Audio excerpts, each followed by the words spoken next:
our little ad lib here, but we talked about industry leaders from our keynote. And let me just say that this region is an industry leader in the built environment because of what these guys are doing over here. So it's super cool to be able to follow them. I really encourage you to continue to follow their work because it's phenomenal stuff. And it's hard for Cutler to touch on everything, but really seeing them as a nationwide leader, not just a regional leader in the space, it's just phenomenal what they're doing. So keep following them. SNF, yeah, we're a 501c3 not-for-profit born out of the smart city movement here regionally. So we operate in the 7-county North Florida region. And really we are trying to solve very complex problems in the public sector, community space. And the way we really couch ourselves, it's another great thing to be following a group like DisrupTech because they are the innovation partner for the built environment for Haskell. We are the innovation partner for public sector. So our local governments, large and small, need a partner to be able to work with, to be able to find and know what technologies are out there. And that's what we're doing each and every day. So you'll know the who, why, and what. If you can't read the font, don't worry about it because I'm going to be talking about it. So don't feel like you got to strain your eyes. I don't want to hurt anybody's eyes here. So we believe that communities that add smart technology can prosper. Obviously, that's why we're born out of the smart movement. And really, that's why our mission is to democratize innovation. Right? We want to make innovation accessible no matter the size of the community, no matter the size of the population, and no matter what the problem the population is trying to solve. Because at the end of the day, in our local governments, each and every one of us here are shareholders in the operation of our city governments, right? So how are we doing that? We understand thoroughly, we communicate simply, and we solve pragmatically. Think about who my stakeholders are each and every day. I have a lot of different audiences. It's each and every one of you in here, and you have very strong desires and wants for your community. I also have to work with the political environment, which God only knows what goes on there. And I also work with the city managers, the folks that are the boots on the ground, right? The folks that are solving our problems, our public works folks, our administrative folks. That's really where we're trying to solve our complex problem statements. That's why we work off of problem statement, problem statement, problem statement. I am not a technology reseller. I am a 501c3 not-for-profit. I am here to solve hard problems, generational problems. So what do we believe a smart region is? I bet if I walked around the room right now and I polled each and every one of you, you would have a different definition. So that was the first thing that we knew when we came into this role, when I came into this role, is I have to know how to define what a smart region really is. What is a smart city? And really to us, it's 4 things. Number one, and we kind of ask these as qualifiers to the technology that's deployed. Number one, is the technology saving the operational dollars for a community? Is it driving bottom line savings? Each and every one of you here are a part of running a business. We need to be saving money at the public sector level too. Many of us forget that our local governments are businesses in and of themselves. So how do we drive operational cost savings at the local level? Number two, how do we help a diminishing workforce? According to the Bureau of Labor Statistics, 60% of public sector labor has returned to pre-pandemic levels. That's it. Private sector, as we know, is well at 100% of pre-pandemic levels. We have to help our public sector employees do their jobs more efficiently and safely and more effectively. Number three, we try to keep it simple. Are we solving problems that our shareholders, the folks that are using public sector services, want to be solved? We don't want to be going for the silver bullet. We want to be going to the stuff that affects us day to day. Fix potholes, stop train blockages at railroad crossings, fix stormwater drains, make sure streets aren't flooded. That's what we're doing each and every day. And then lastly, it's got to work everywhere. If it only works in Jacksonville, what good is it? It's got to work in Keystone Heights. It's got to work in St. Augustine. It's got to work in Fernandina Beach. It's got to work everywhere around the region. So that's how we define a smart city. So everything that you hear from a technology deployment side today in this conversation, keep these frameworks in mind because that's what we think smart really is. And so how are we doing it, right? We believe that making investments within that mission statement of democratizing innovation, specifically in data coordination, smart technology, and regional collaboration, all drives the outcomes that are on the screen here, which is more opportunity for entrepreneurs to participate in the public sector process. I do not envy you if you have ever tried to do business with any local government or state government or the federal government. It is a hard thing, and we have to modernize and innovate our procurement processes. Transparency. We all want to know what's going on at the local level. Who likes to go onto a City of Jacksonville website and try to find some data source that's buried 15 pages in to having to click all these different links? It's madness. How do we create better transparency with the data that's being produced from what's generated? Competitiveness. We want a more economically competitive region. That's pretty self-explanatory. Better policy decisions. Self-explanatory.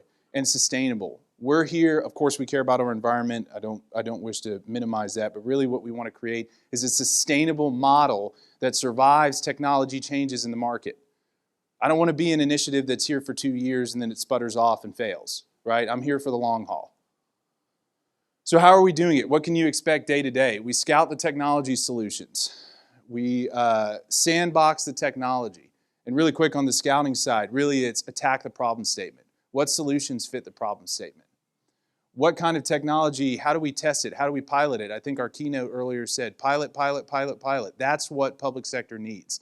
They need short-run tests so that they can determine success for long-term sustainability of technology deployment.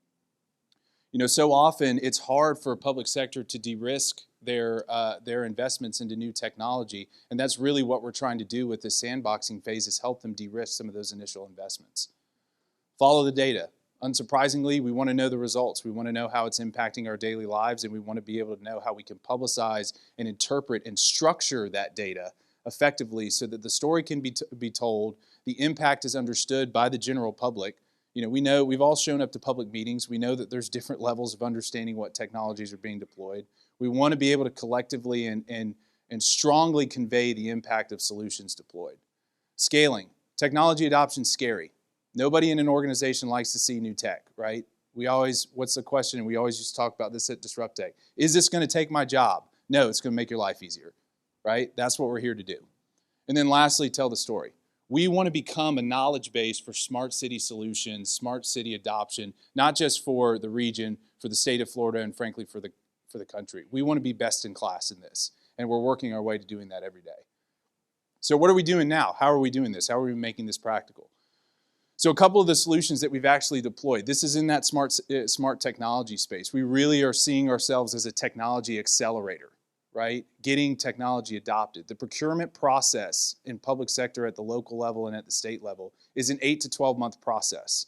Our goal is to cut that down to 4 to 6. If we can shrink the time that it takes to adopt a new technology, even if it's just at the pilot level, we know we can make a difference for long-term innovation at the local level in public sector entities. Our first kind of our OG case study was a company called Robotics. Robotics is taking your cell phone, putting it on a dashboard, it's ingesting visual data on the back end, it's spitting out a map through AI, it's telling you where all of your potholes are. Where are your cracks in your roadways?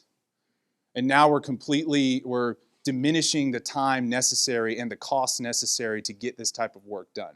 Great example of that is with a great partner that we have in little old Keystone Heights, Florida. Hopefully you've been down there. It's a beautiful chain of lakes, about to get a $100 million investment from the state of Florida to refill those lakes. So get your swimsuits ready to go back down there, right? But Keystone used to have to hire a $50,000 consultant to do their pothole analysis.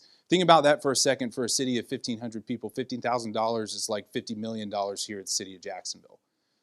But now with the adoption of robotics, they've been able to do that, use that solution at the cost of $5,000 and reinvest $45,000 back into the business of running Keystone Heights. That's that operational savings that we're talking about day to day. That's what we want to see. And not only that, we've helped a startup get great opportunities here in the region, and now they've just recently been acquired by the Michelin Tire Company. So there's this combination of economic development as well as solving real-time problems that we can take advantage of in this space and what we're doing at Smart North Florida. Next, and this one's pretty particular to folks who live here in Jacksonville, but we partnered with a company called Trainfo out of Canada. And really excitingly, Trainfo is using acoustic sensors to detect trains before they reach railroad crossings.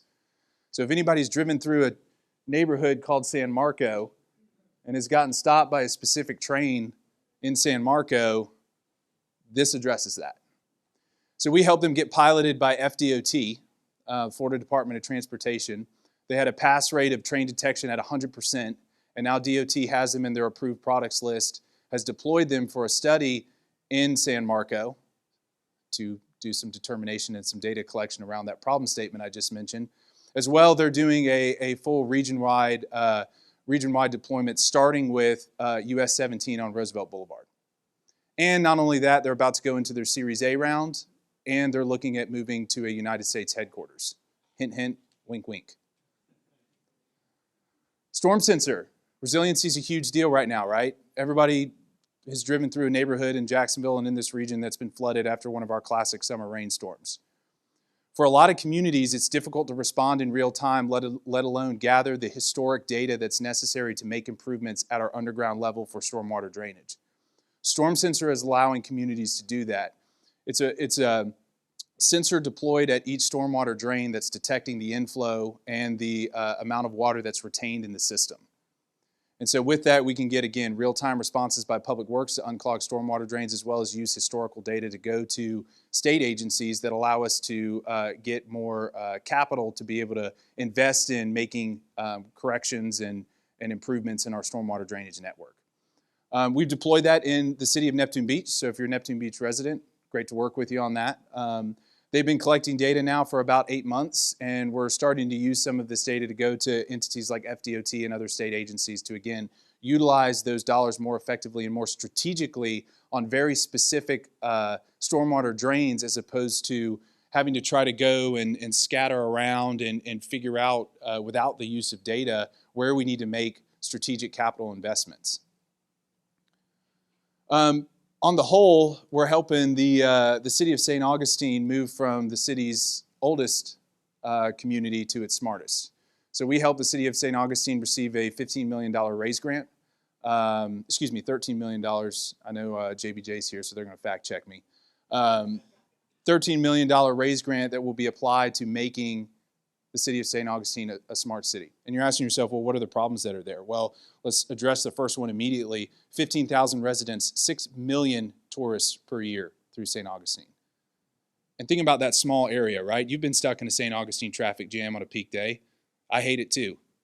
That's really what we're trying to figure out and help folks solve problems for, right? If we can start to collectively stack, for instance, when that UPS truck stops in front of one of the businesses on King Street and stays longer than the 30 minutes it's allocated, we want to be able to use smart technology to immediately flag that and address that problem.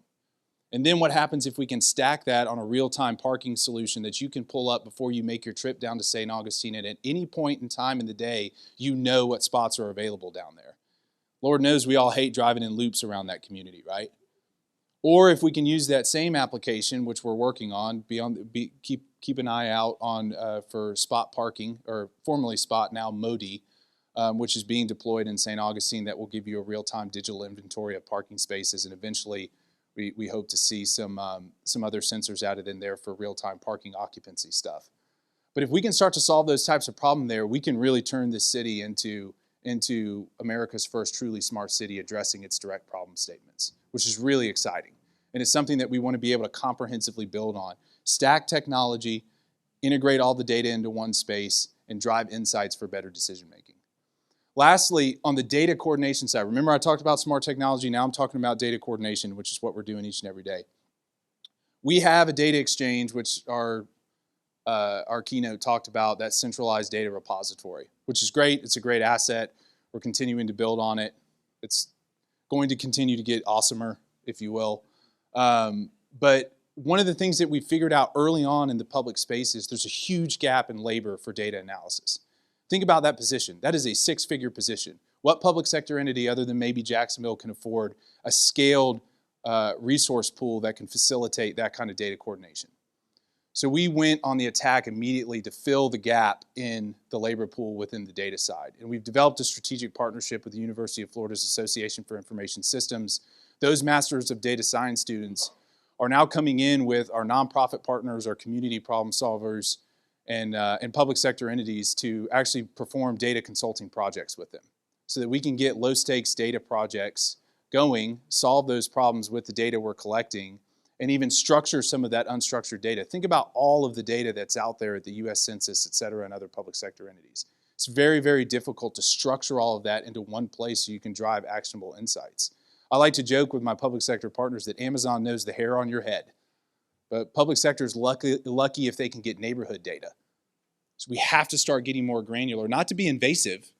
We're not trying to look for your private data. We're trying to just at least be able to make actionable decisions that help our shareholders, which is each and every one of you as taxpayers, get the types of services that you expect from your local government. I think as millennials come of age, 80% of millennials expect digital solutions by their government to be implemented. So we have to start getting to that point. And then that was pretty much it. So if you want to connect with me, that's my thing. I don't have business cards because it's weird with the tech guy runs around with paper. So scan that. You can connect anytime. But again, we're really trying to bring a smart city to life and put real definition around it. And that's what we do each and every day. So